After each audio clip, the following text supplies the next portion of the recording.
ተባረከ ወተዓላ ሆኖም ረሕመቱ ሰፊን ከአንድ እስከ 8 ባሉ ቀናት ያልተጠቀመ ሰው የውሙ ዓረፋ ከፊት ለፊታችን አለ። የውሙ ዓረፋ አላህ ተባረከ ወተዓላ ካከበራቸው ቀኖች መሃል አንዱ። ዛሬ ዲኑን ሙሉ አደረግኩላችሁ፣ ጸጋዬንም እናንተ ላይ አዳረስኩኝ፣ ከእምነትም ኢስላምን መረጥኩላችሁ። የአላህ ባሮች ሆይ አላህን ተባረከ ወተዓላ በሚገባ ፍሩት። የአላህ ፍራቻ ወደ አላህ ተባረከ ወተዓላ በሰላም የሚያደርሰን ስንቃችን፣ ወደ አላህ ተባረከ ወተዓላ የምንጓዝበት መንገድ ብርሃናችን፣ አኼራ ላይ ማንኛውም ሰው ክብር የሚያገኘው ከአኼራ ውርደት የሚድነው በአላህ ፍራቻ።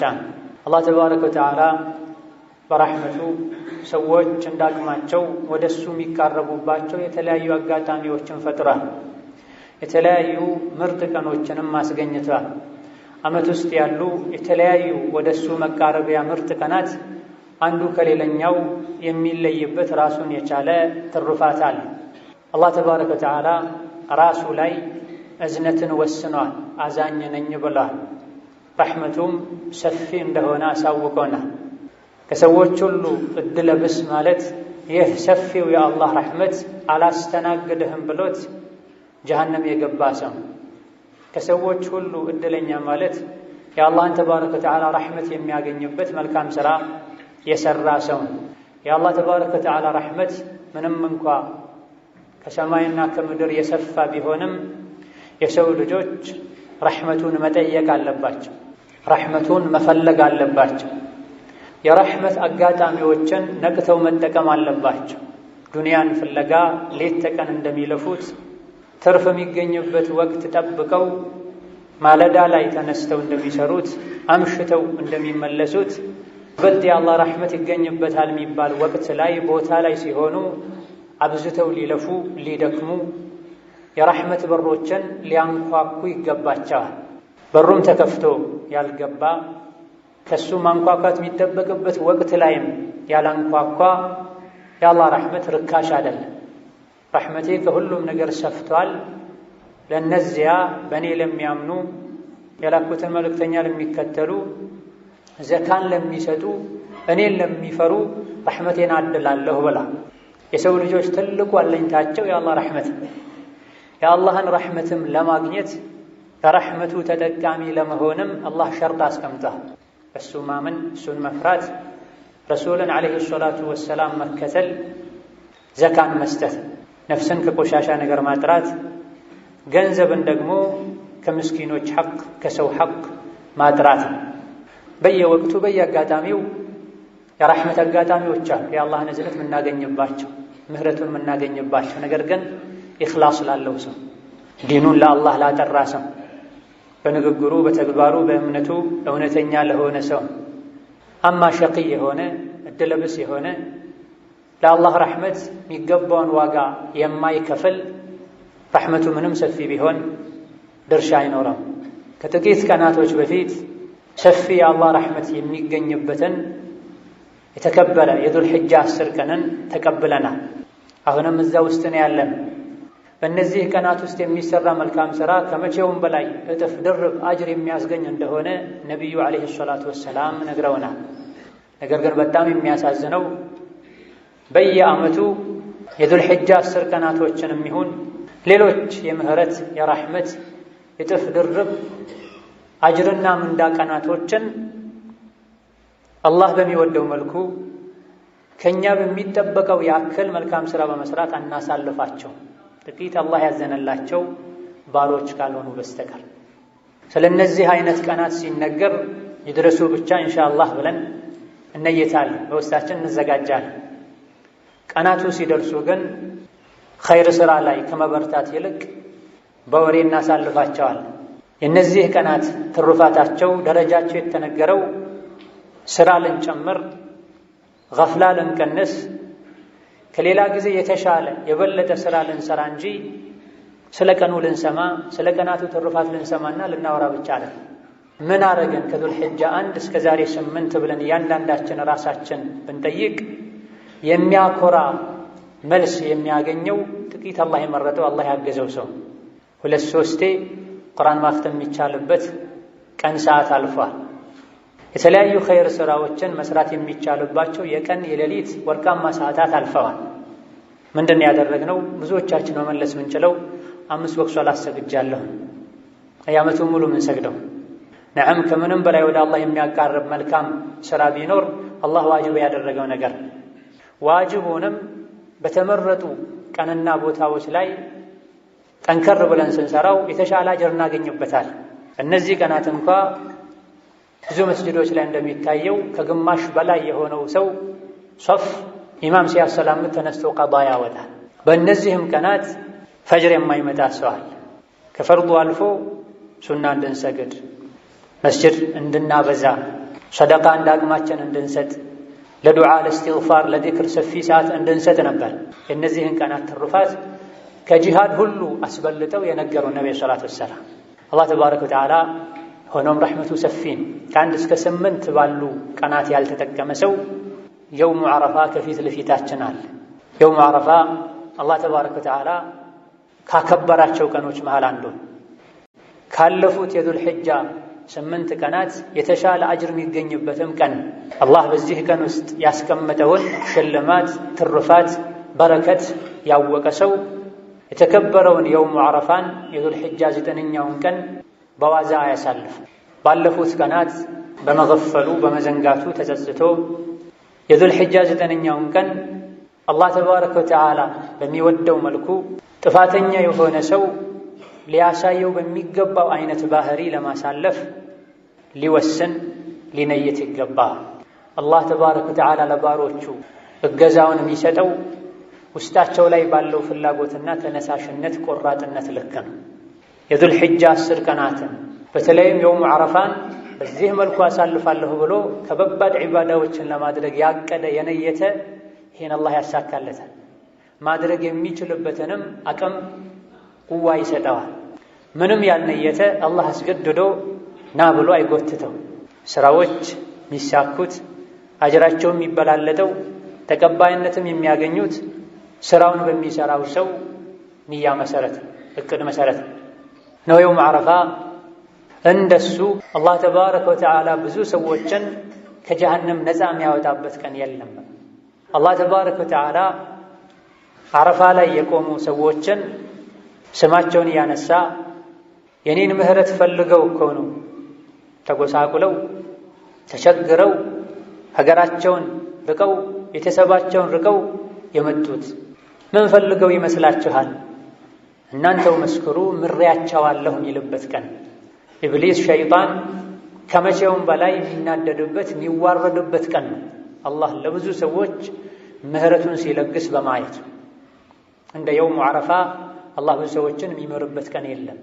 ብዙ የእሳት ቅጣት የሚገባቸው የነበሩ ጥፋተኛ ሙስሊም ባሮቹን ይቅር የሚልበት ከእሳት ነፃ የሚያወጣበት የሚምርበት ቀን።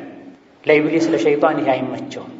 ሰዎች ሁሉ እንደሱ ወደ ጀሃነም እንዲወርዱ ነው የሚፈልገው። ከሱ ጋር ጀሃነምን የሚሞሉ ሰዎች ሲቀንሱና አላህ ሲመራቸው የጀነት ሲባሉ ከመቼውም በላይ ያንሳል፣ ይናደዳል፣ ይዋረዳል።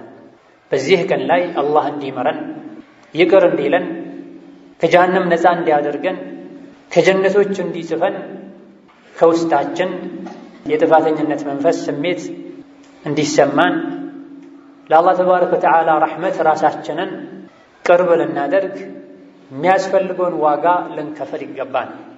ይህ እንዳለ ሆኖ የውሙ ዓረፋ እያንዳንዱ ሰው የቅያም ቀን ከጀሃነም የሚድንበት ወደ ጀነት የሚገባበት ዲነል ኢስላም ሙሉ የሆነበት ቀን። አንድ አይሁዲ የሆነ ሰው ወደ ዑመር መጥቶ አንተ የምእምናን መሪ ሆይ ቁርአናችሁ ውስጥ አንዲት አንቀጽ አለች። ይህቺ አንቀጽ የወረደችው እኛ አይሁዶች ላይ ቢሆን ይሄን ቀን የበዓል ቀን እናደርገው ነበር። በወረደው አንቀጽ በዛ ቀን ከመደሰታችን የመጣ የበዓል ቀን እናደርገው ነበር አላቸው። ዑመርም የተኛው አንቀጽ ናት ብሎ ጠየቁት። አልየውመ አክመልቱ ለኩም ዲነኩም ወአትመምቱ ዐለይኩም ኒዕመቲ ወረዲቱ ለኩም ልኢስላም ዲና የሚለው አንቀጽ የወረደበትን ቀና ዛሬ ዲኑን ሙሉ አደረኩላችሁ፣ ጸጋዬንም እናንተ ላይ አዳረስኩኝ፣ ከእምነትም ኢስላምን መረጥኩላችሁ የሚለውን አንቀጽ አላህ ያወረደበትን ቀን እኛ ብንሆን እናከብረው ነበር አላቸው። ዑመር ይህ የቁርአን አንቀጽ መች እንደወረደ የት እንደወረደ አውቃለሁ። ነቢዩ ሰለላሁ ዐለይሂ ወሰለም የውሙ ዓረፋ ላይ የዙል ሒጃ 9ኛው ቀን ላይ ዓረፋ የሚባለው ስፍራ ላይ ቆመው ነው የወረደው አሉት። ሲጀምርም አንቀጹ የወረደው በዒድ ቀን ነው ማለት ነው። ነቢዩ ሰለላሁ ዐለይሂ ወሰለም የዓረፋ ቀን የዙል ሒጃ 9ኛው ቀን፣ የእርዱ ቀን የዙል ሒጃ 10ኛው ቀንና ከዛ በኋላ ያሉ 3 ተከታታይ ቀናት አያሙ ተሽሪቅ ዒዱና አህለል ኢስላም ብሏል። እኛ ሙስሊሞች የዒዳችን ቀኖች ናቸው ብሏል። 5 ቀናትን ቆጥረው ሲጀምርም አላህ ይሄን አንቀጽ ያወረደው በዒድ በደስታ ቀን አላህ ዲኑን ሙሉ ያደረገበት ቀን። ዲነል ኢስላም ሙሉ የሆነው ሰዎች ተባብረው አይደለም ሙሉ ያደረጉት፣ አላህ ነው ሙሉ ያደረገው። ዲነል ኢስላምን ኒዕማ ጸጋ ያለው አላህ ነው ተባረከ ወተዓላ።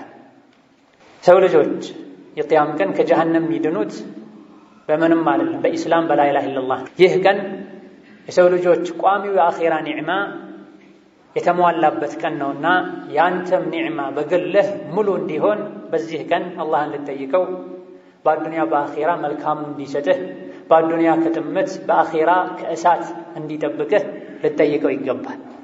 እንደዚሁ ደግሞ የውም ዓረፋ የሰው ልጆች ነፍስ በሙሉ ለጌታዋ ባንተ አላሻርክም አንተን ብቻ ነው ማመልከው ብለው ቃል የገቡበት ቀን።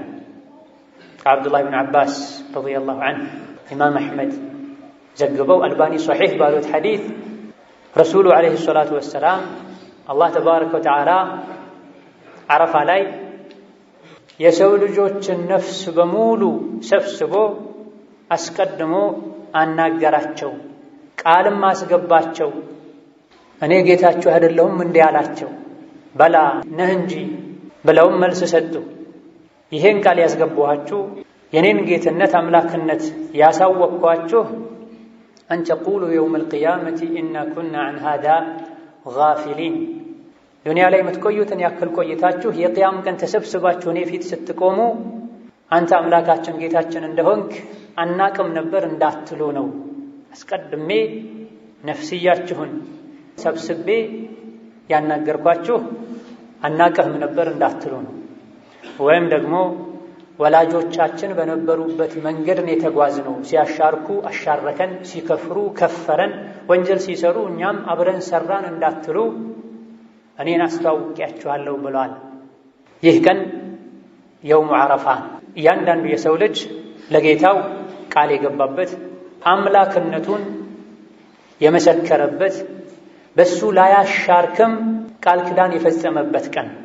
ከዚህ ቃል ኪዳን በኋላ የትኛውም ሰው ቃሉን አፍርሶ በአላህ ሊያሻርክ አላህ የሚጠላውን ነገር ሊያደርግ አይገባው።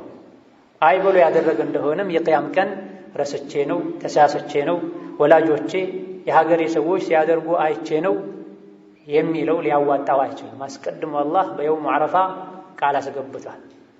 ማንን መከተል፣ ማንን ማክበር፣ ማንን መታዘዝ፣ ለማን መስገድ፣ ለማን ማረድ እንዳለብን ነግሯል። በዚህ ብቻም አላበቃ። የሰው ልጆች በተፈጥሯቸው ይሄን የሚያውቁ ከመሆናቸው ጋር ከተወለዱ በኋላ መንደራቸው፣ ሀገራቸው፣ ባህላቸው ተጽዕኖ ሊያደርስባቸው መጀመሪያ ከገቡት ቃል ሊያወጣቸው ስለሚችል ከዛ በኋላ ረሱሎችን ልኳል።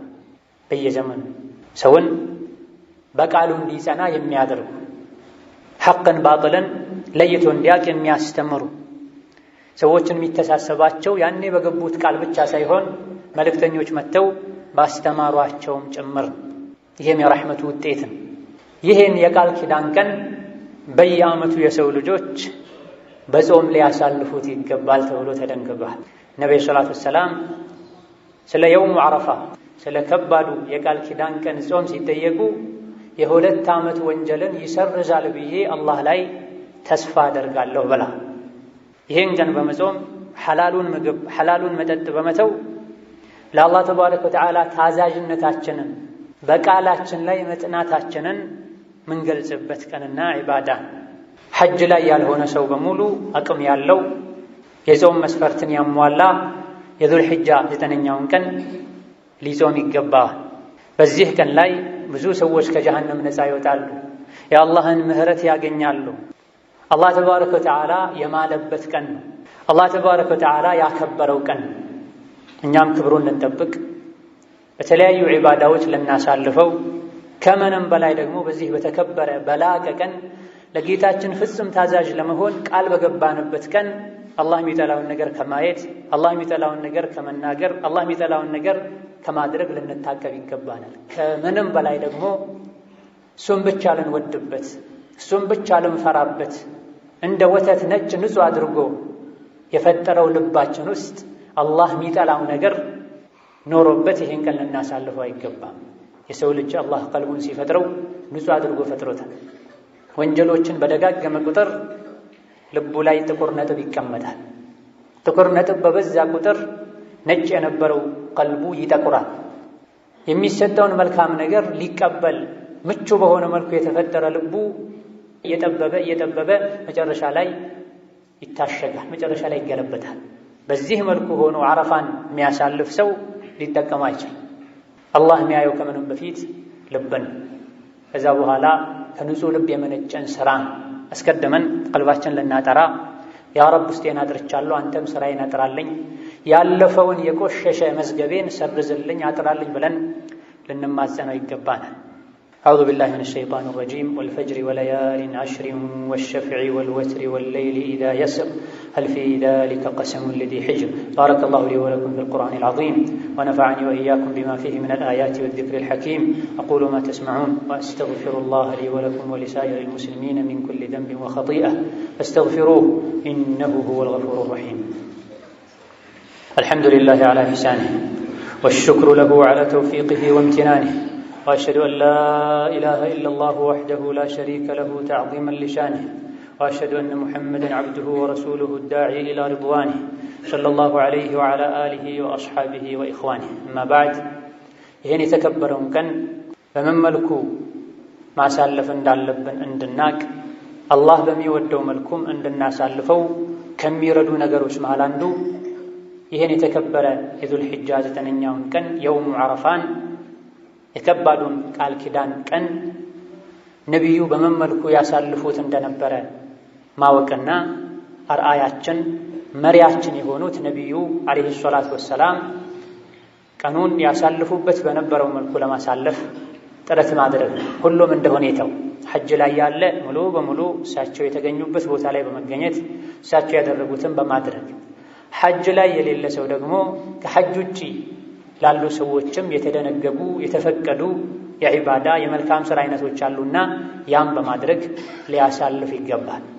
8ኛውን ቀን ሚና ላይ አሳልፈው እዛ አድረው የ9ኛው ቀን ፀሐይ ስትወጣ ወደ ዓረፋ ጉዞ አድርገዋል። ከሱሐቦቻቸው ጋር ተክቢር እያሉ አላሁ አክበር አላሁ አክበር እያሉ ለበይክ አላሁመ ለበይክ እያሉ የተወሰኑት ተክቢር የተወሰኑት ተልቢያ እያሉ የተኛውንም አላወገዙም። ነብዩ ሰለላሁ ዐለይሂ ወሰለም ነሚራ የሚባል ስፍራ ደርሰው አርፈው ፀሐይ ከእኩለ ሰማይ ወደ መጥለቂያዋ ዘንበል ስትል ለሰዎች ኹጥባ አድርገዋል። እጅግ በጣም ትልቅ የሆነ ኹጥባ፣ ትልቅ የሆነ ምክር፣ የእስላምን ምንነት በአጭሩ ያብራሩበት፣ የሽርክን መሰረት የናዱበት፣ ሐላል ሐራምን ያስተማሩበት፣ ሰዎችን መጨረሻ አደራ ያሉበት፣ የባልና ሚስትን ሐቅ፣ የሪባን ምንነት ኢላ ገይሪ ዛሊክ የዘረዘሩበት፣ በየጊዜው ሰዎች ራሳቸውን ሊገመገሙበት የሚገባ ዓለም ላይ ያሉ ሰዎች የሀገር መሪዎች ሁሉ ሊያነቡት ሊያጠኑት የሚገባ ኹጥባ ንግግር አድርገዋል። ኹጥባውን ከጨረሱ በኋላ አዳን ኢቃም እንዲደረግ አዘዋል ቢላል። ከአዳኑ በኋላ ወዲያው ኢቃም ተብሎ ዙህርን 2 ረክዓ ሰግደዋል። ሐጅ ላይ ስለነበሩ ዙህርን ከሰገዱ በኋላ ዓስርን ሰግደዋል።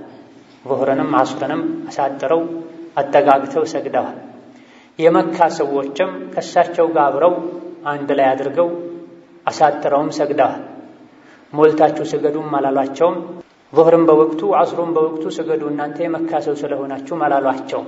ሐጅ ላይ ሲሆን ለየት ባለ መልኩ የመካም ሰው ቢሆን አሳጥሮ አጣምሮ መስገድ ይችላልና ሶላቱን ከጨረሱ በኋላ ይሄን የተከበረ ቀን ሊያሳልፉበት ወደ መረጡት ወደ ተመረጠላቸው ስፍራ አምርተዋል።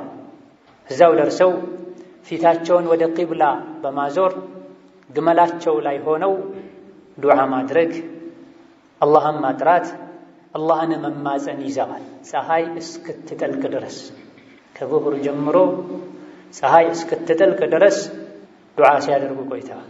አላህን ሲያወድሱ፣ አላህን ሲያጠሩ፣ አላህን ሲማፀኑ፣ የራሳቸውን ደካምነት ሲገልጹለት ቆይተዋል።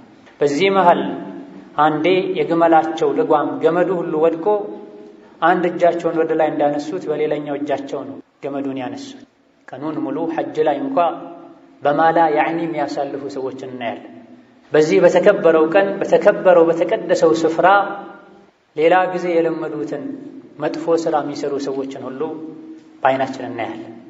የት እንዳሉ ረስተው ምን አይነት ቀን ላይ እንዳሉ ዘንግተው ከቤተሰቦቻቸው ጋር ሲደዋወሉ ሲጻጻፉ የሚውሉ ሰዎች አሉ። ነቢዩ ግን ዐለይሂ ሰላቱ ወሰላም የግመላቸው ገመድ ልጓም እንኳ ወድቆ ሁለት እጃቸውን አላወረዱ፣ አንድ እጃቸውን ብቻ ወደ ገመዱ በመላክ ገመዱን መልሰዋል። የሰው ልጆችም በዚሁ መልኩ ዱዓ እንዲያደርጉ ዱዓ እንዲያበዙ መክረዋል። የዱዓ ሁሉ ምርጥ የዓረፋ ቀን ዱዓ ነው ብለዋል።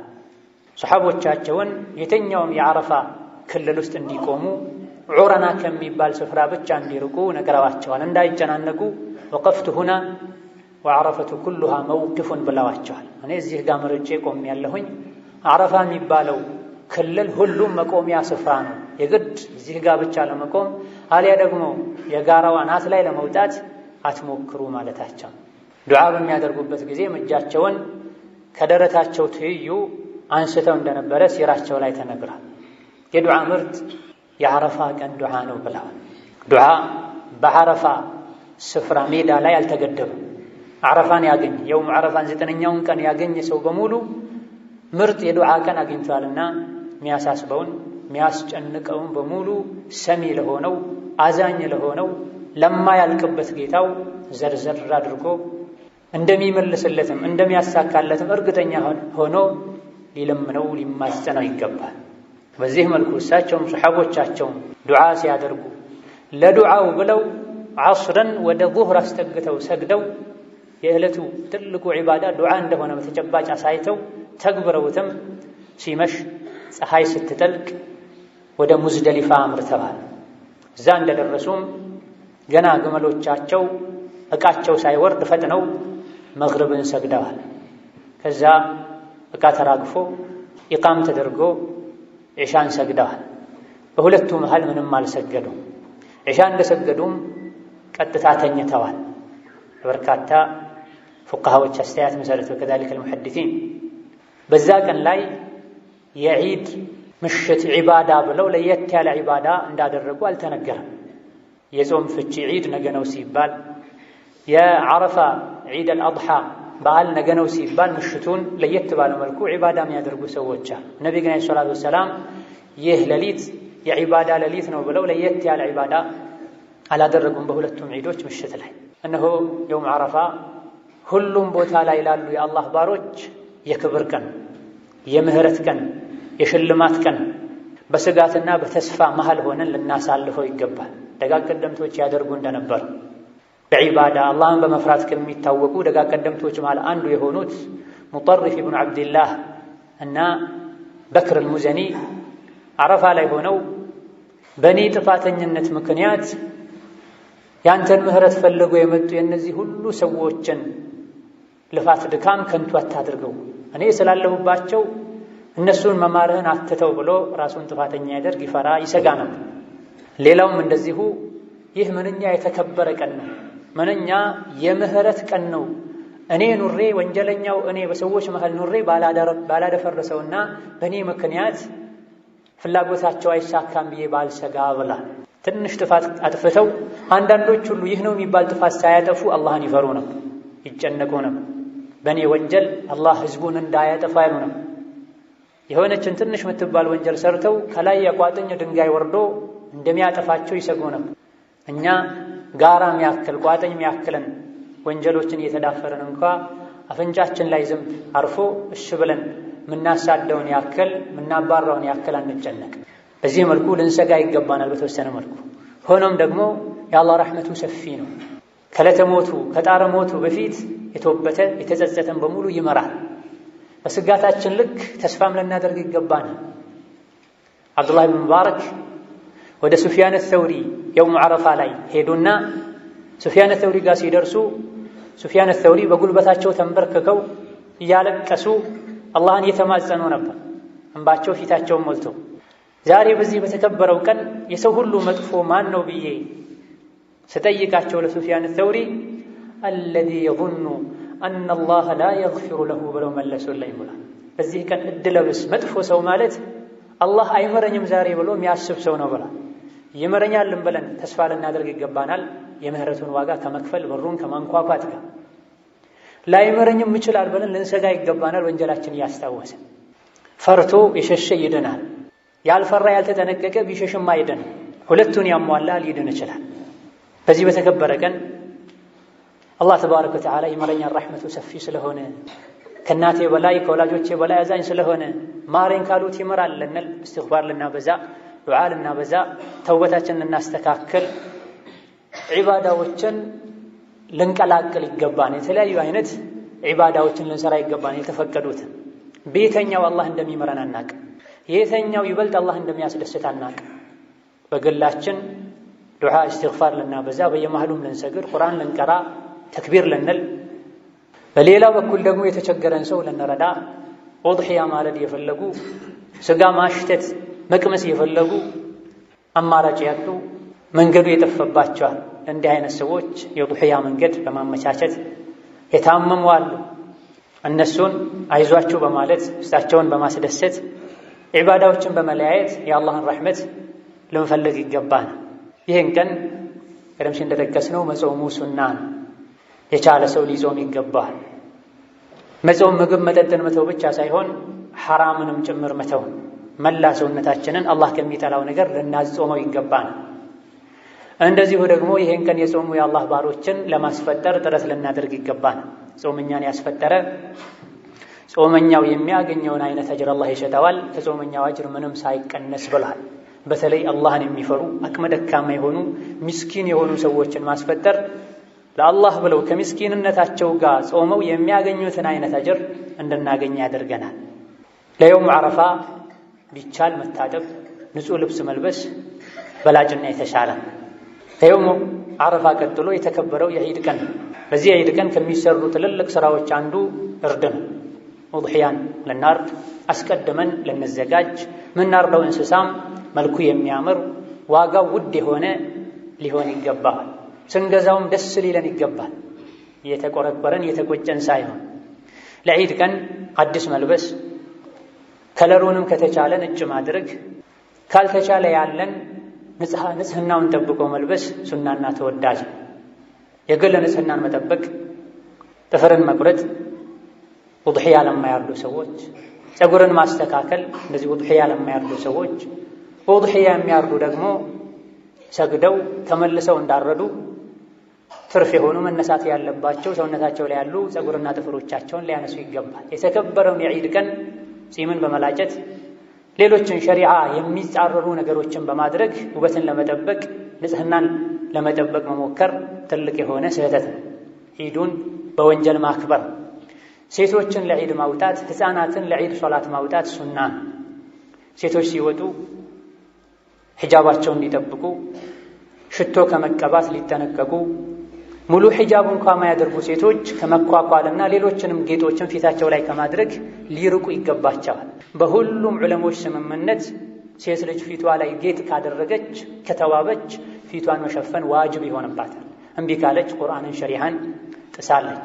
የተኛዋም ሴት ሽቶ ተቀብታ የወጣችና በወንዶች በኩል ያለፈች ሽታዋም የደረሳቸው እንደሆነ ዝሙተኛ ናት፣ ዝሙተኛ ናት፣ ዝሙተኛ ናት ብሏል ነብዩ ሰለላሁ ዐለይሂ ወሰለም። ሴት ልጅ የምትለብሰው ልብስ ሰፊ ሊሆን ይገባል፣ ወፍራም ሊሆን ይገባል። በራሱ ጌጥ ሊሆን የሚያብለጨልጭ ሊሆን አይገባም። ኮስተር ያለ ከለር ቀለም ያለው ልብስ ልትለብስ ይገባታል።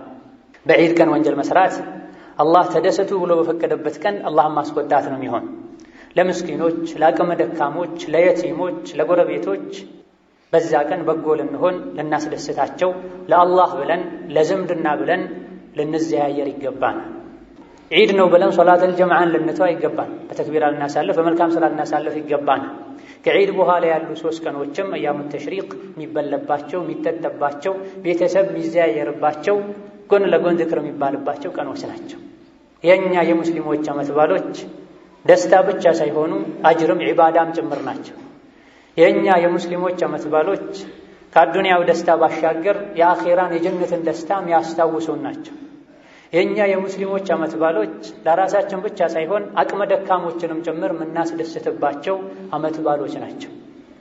አቅመ ደካሞችን ልናቅፍ لنزير لنتيك القبانة ثم صلوا وسلموا على البشير النذير والسراج المنير لقد أمركم بذلك ربكم قائلا إن الله وملائكته يصلون على النبي يا أيها الذين آمنوا صلوا عليه وسلموا تسليما اللهم صل وسلم وبارك على عبدك ورسولك محمد وعلى آله وأصحابه وأزواجه وذرياته وسلم تسليما كثيرا وارض اللهم عن خلفاء الراشدين وبقية صحابته أجمعين وعن زوجاته أمهات المؤمنين وارض عنا معهم برحمتك يا أرحم الراحمين اللهم أعز الإسلام والمسلمين اللهم أعز الإسلام والمسلمين اللهم أعز الإسلام والمسلمين وأذل الشرك والمشركين ودمر أعداءك أعداء الدين اللهم اغفر للمسلمين والمسلمات والمؤمنين والمؤمنات الأحياء منهم والأموات إنك سميع قريب مجيب الدعوات اللهم من أرادنا وأراد الإسلام والمسلمين بسوء فاشغله بنفسه واجعل تدبيره تدميرا له يا ذا القوة المتين اللهم إنا نسألك الهدى والتقى والعفاف والغنى اللهم يا مصرف القلوب صرف قلوبنا على طاعتك اللهم مصرف القلوب صرف قلوبنا على طاعتك اللهم مصرف القلوب صرف قلوبنا على طاعتك اللهم اقسم لنا من خشيتك ما تحول به بيننا وبين معاصيك ومن طاعتك ما تبلغنا به جنتك ومن اليقين ما تهون به علينا مصائب الدنيا اللهم متعنا بأسماعنا وأبصارنا وقواتنا أبدا ما أحييتنا واجعله الوارث منا واجعل ثأرنا على من ظلمنا وانصرنا على من عادانا ولا تجعل مصيبتنا في ديننا ولا تجعل مصيبتنا في ديننا ولا تجعل مصيبتنا في ديننا ولا تجعل الدنيا أكبر همنا ولا مبلغ علمنا ولا تسلط علينا من لا يرحمنا اللهم إنا نعوذ بك من الجبن ونعوذ بك من البخل ونعوذ بك من أن نرد إلى أرذل العمر ونعوذ بك اللهم من فتنة الدنيا وعذاب القبر ربنا آتنا في الدنيا حسنة وفي الآخرة حسنة وقنا عذاب النار والحمد لله رب العالمين.